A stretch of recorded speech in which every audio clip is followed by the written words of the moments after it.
Hello and welcome back to pharma E class. I am Anindo Goswami और आज से हम स्टार्ट करेंगे हमारे यूनिट 2 के third chapter that is liquid dosage forms. तो liquid dosage form actually 3 chapters में आपके you'll find in your syllabus.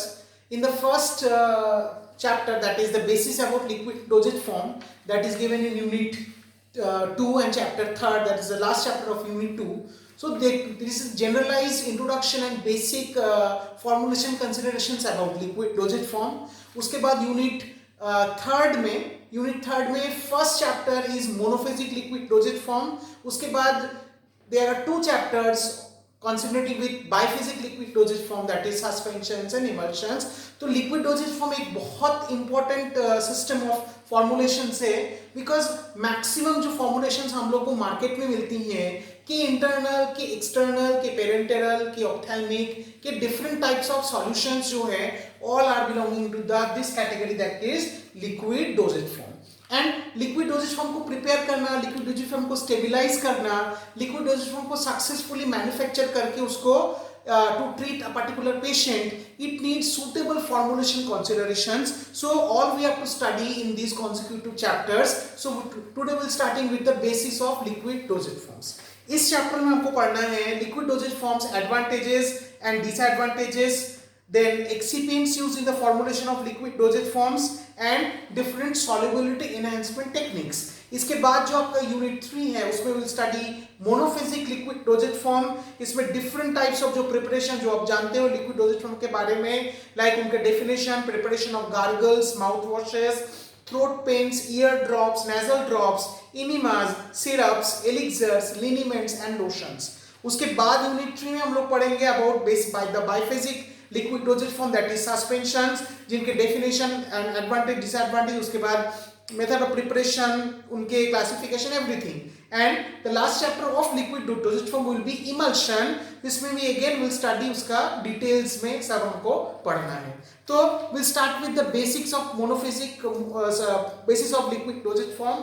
So liquid dosage form और सॉल्यूशन डोजेज फॉर्म दोनों सेम है. Solutions are a part of the liquid dosage form. तो basically pharmaceutically all the जो हमारे जो doses form है उसकी जो फिजिकल स्टेट के अनुसार अगर हम उसको क्लासिफाई करें, then we can call them as solutions. So in pharmaceutical terms, solutions are liquid preparation that contain one or more chemical substances dissolved in a suitable solvent or a mixture of mutually miscible solvents. So that is the exact definition of a solution type of dosage form. that ये जो आपका है ये एक liquid preparation है जिसके अंदर एक या एक से अधिक कोई केमिकल सब्सटेंस रहते हैं जो कि एक सॉल्वेंट के अंदर, मतलब एक लिक्विड जो उसकी सॉल्युबलाइजिंग लिक्विड है उस सॉल्वेंट के अंदर, या फिर it can be a mixture of solvents के अंदर उसको आपको डिसॉल्व करना रहता है. तो that they need a solution form will form. In case of the advanced form of solution or थोड़ा सा difficult form of solution, when this particular chemical substances are not ऐसा thermodynamically it is not dissolvable, that is completely soluble नहीं है उस solvent के अंदर, then we have to go for a dispersion phase, that is a biphasic forms of liquid. Okay, तो basically बहुत प्रकार के solutions हैं, जैसे कि आपका oral solutions जो कि orally दिया जाता है and it passes through the our gastric and GI system, that is the alimentary system, उसके थ्रू जो पास करते हैं then we it gets absorbed, उसमें से ड्रग जाके absorb होते हैं, then it is bioavailable, that is available in your plasma. Next we have otic solution जो कि ears में दिया जाता है. Next we have topical solution जो कि आपके स्किन सरफेस के ऊपर पर्टिकुलरली जितने भी एक्सटर्नल स्किन कंडीशंस में वो दिया जाता है, बहुत यूज होते हैं topical solutions. We have ophthalmic solutions जो कि आंखों में हम इंस्टिल करते हैं in forms of eye drops और any other forms of eye solution जो कि आंखों में हम देते हैं.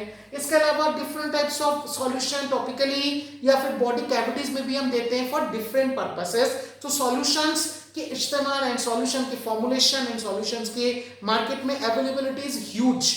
सो we have to see what are the basis of solutions और हम लोग इसके फॉर्मुलेशन और कंसीडरेशन को कैसे देख सकते हैं.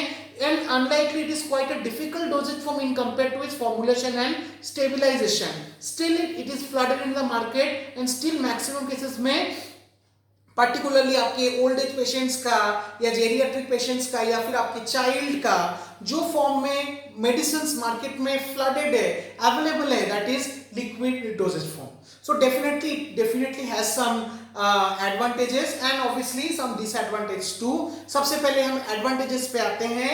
देखिए आप, the advantage of the most commonest advantage और सबसे advantageous form of a liquid dosage form is that it is immediately available for absorption. जैसे कि आप इंजेक्शंस ले लो, injection is also form of the liquid dosage form only, parenteral form जो है, so it is immediately absorbable, immediately it is available into the blood stream. Okay, so जैसे कि किसी का लाइफ सेव करना है, then we want to save the life of a patient, immediately उसको action के लिए हमको इंट्रावेनस फॉर्म में इंजेक्शन देना रहता है. और other forms of injection also they are one of the faster, very fast routes of administration because the drug is already in the solution form and it is ready for absorption. वो alimentary system से भी अगर जाता है तो भी it is quite faster in compared to tablet because एक solid dosage form से, solid dosage form जब आप enter करोगे through your mouth, you will take with a gulp of water. उसके बाद the drug has to then release from that particular solid dosage form. तो tablet टूटेगा, disintegrate, dissolve, तो ये सब होने के बाद फिर it will go into the solution form and then from the solution form it is absorbable, it is ready for absorption. But in case of solution it is readily available for absorption, so that is a very important advantage. इसके अलावा it is one of the most easiest dosage form to administer even to the children, even to the unconscious patients and even to patients जो कि medicines खाना नहीं चाहते हैं, तो उनके लिए फिर इंजेक्शन डोजेज फॉर्म अवेलेबल है. या फिर ऐसे पेशेंट जो साइकोटिक पेशेंट्स है जो बिल्कुल मेडिसिन एडमिनिस्टर मतलब यूज करना नहीं चाहते, उनको भी लिक्विड डोजेज फॉर्म उनके लिए इजी पड़ता है in compare to a tablet और a capsule. So that's why it is very easy to administer. इसके अलावा easy to colour, easy to flavour, easy to sweeten, because जो ओरल लिक्विड्स है, oral जो सॉल्यूशंस है, उनको आपको अट्रैक्टिवली कलर करके, फ्लेवर करके, उसको स्वीटन करके फिर आपको उसको पेशेंट के सामने पेश करना रहता है. तो it is quite easy to this for this excipient purpose. Different types of we can use so that we can color, attractively color, flavor and obviously very sweet करके उसको फिर उसको palatable बना के फिर हम उसको दे सकते हैं. And it is quite good, it is a boon for the children because छोटे बच्चे वो मेडिसिन यूज करना नहीं चाहते, पर्टिकुलरली खा नहीं सकते, वो टैबलेट्स होगा, कैप्सूल्स होंगे तो they will immediately throw out from the mouth. In case of liquid dosage form, it is quite easier for the parents और जो टेक केयर कर रहे हैं चाइल्ड का to administer such a dosage form. तो आप देखना मार्केट में छोटे बच्चों के लिए जितने भी मेडिसिन है, maximum it is available in syrup form, in solution form, in oral liquid form, monophasic और biphasic liquid form. So it is quite easy for the patient जो कि चाइल्ड है. Next, excipients can be used for the stabilization purpose or for the maintenance or for the preservation purpose because liquid dosage form is susceptible. उसके disadvantage में हम देखेंगे कई सारे problems के susceptible है ये dosage form, तो we need certain sort of excipients for the stabilization as well as the preservation purpose. तो we have readily available excipients जो कि water soluble और liquid soluble excipients है जो कि excellent तरीके से काम करते हैं और वो stabilization और preservation में वो हम उनको use कर सकते हैं. इसके अलावा डिफरेंट टाइप्स ऑफ मतलब जो आपके मोनोफेजिक या बाइफेजिक या मतलब जो लिक्विड डोजेज फॉर्म है, इसमें हम लोग even we can give solid and liquid and even we can give a miscible of two liquid, जो टू इमिसिबल लिक्विड्स हैं.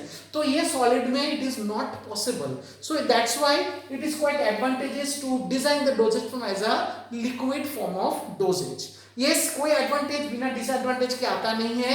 तो liquid dosage forms has a lot of disadvantage as well. देखिए क्या है, it is quite bulky and it is difficult to transport because it is a liquid, so we have to always have to have a suitable container closure system. Maximum cases में containers पहले तो glass के होते थे, कांच के होते थे और वो ब्रेकेबल है ना. तो आजकल कंटेनर सिस्टम काफी इंप्रूव हुआ है, कंटेनर क्लोज सिस्टम. आजकल हम लोग प्लास्टिक के कंटेनर्स भी यूज करते हैं, बट प्लास्टिक के कंटेनर्स कई बार ट्रांसपेरेंसी हमको नहीं देती, फिर we again get back to the glass only. तो it is bulky, it is difficult to transport, वजनदार है, तो it is quite difficult for movement purpose. So in compare to a tablet और a capsule, so it is quite bulky and difficult to transport. इसके अलावा it is less stable, this is also one of the very vital disadvantage because of different types of environmental hazards. This liquid dosage form or solution forms of dosage are quite difficult to stabilize very easily, जो कि solid has that advantage because it is the stablest form available, the solids, but liquids are not the stablest form. आपको बहुत मशक्कत करनी पड़ती है to stabilize or to make a formulation which is stabilized in the form of a liquid dosage form, be it monophasic, be it biphasic. Next, incompatibility rate or incompatibility reactions is quite faster in compared to the solids.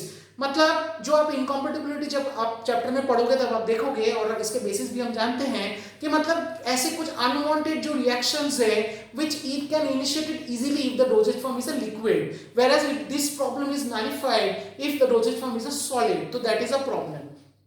Next, always इसको पीने के लिए या इसको utilise करने के लिए patient definitely will need a suitable device कि मेजर डिवाइस और मेजर मतलब एग्जैक्ट क्वांटिटी. सपोज आपको बोला है आपको 5 ml पीना है तो 5 ml का एक स्पून या 5 ml का एक मेजर आपके पास ऑलवेज होना चाहिए. तो आप देखते होंगे जितने भी सिरप्स हैं इस टाइप के लिक्विड ओरल्स हैं उसके ऊपर एक कैप लगा रहता है विच कंटेन्स सम मेजरमेंट्स. तो this is a must for all the liquid dosage form particularly जिनको ओरली दिया जाता है.